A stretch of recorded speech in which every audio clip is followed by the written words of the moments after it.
नमस्कार दोस्तों, आप सभी को नवरात्रि के चौथे दिन की ढेर सारी बधाइयाँ। नवरात्रि के चौथे दिन माँ कुष्मांडा की पूजा की जाती है। आदि शक्ति देवी कुष्मांडा की 8 भुजाएं हैं, इसलिए इन्हें अष्टभुजा भी कहा जाता है। इनके 7 हाथों में धनुष, बाण, कमल पुष्प, कमंडल, अमृत से भरा कलश, चक्र और गदा सुशोभित है। वहीं 8वें हाथ में सिद्धियों और निधियों को प्रदान करने वाली जपमाला है। माँ कुष्मांडा की सवारी सिंह है, जिसे साहस और शक्ति का प्रतीक माना जाता है। मान्यता है कि नवरात्रि के चौथे दिन माँ कुष्मांडा की भक्ति भाव से पूजा करने के साथ व्रत कथा पढ़ने अथवा सुनने से व्रत पूरा होता है। साथ ही साधक की सभी मनोकामनाएं भी पूर्ण होती है।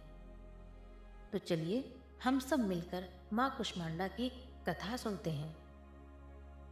पौराणिक कथा के अनुसार जब सृष्टि का कोई अस्तित्व नहीं था, चारों ओर अंधकार ही अंधकार था, तब एक ऊर्जा गोले के रूप में प्रकट हुई। इस गोले से बेहद तेज प्रकाश उत्पन्न हुआ और देखते ही देखते ये नारी के रूप में परिवर्तित हो गया। माता ने सबसे पहले 3 देवियों महाकाली, महालक्ष्मी और महासरस्वती को उत्पन्न किया। महाकाली के शरीर से एक नर और नारी उत्पन्न हुए। नर के 5 सिर और 10 हाथ थे, उनका नाम शिव रखा गया। और नारी का 1 सिर और 4 हाथ थे, उनका नाम सरस्वती रखा गया। महालक्ष्मी के शरीर से एक नर और नारी का जन्म हुआ। नर के 4 हाथ और 4 सिर थे, उनका नाम ब्रह्मा रखा और नारी का नाम लक्ष्मी रखा गया।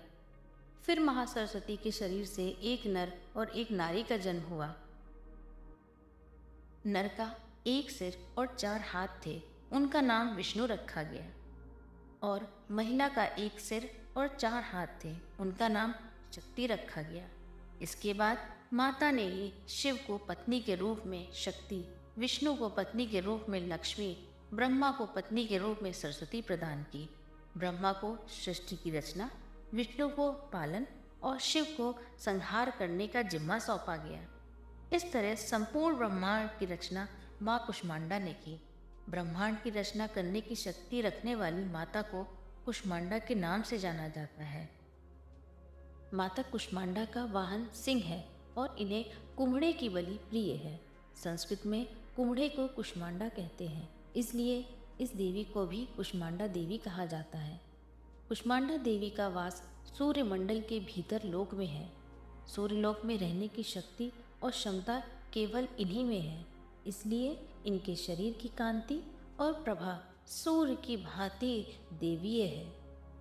इनके ही तेज से दशों दिशाओं में अलौकिकता है। ब्रह्मांड की सभी वस्तुएं और प्राणियों में इन्हीं का तेज व्याप्त है। कथा समाप्त होती है। सब लोग मिलकर बोलिए जय माता दी।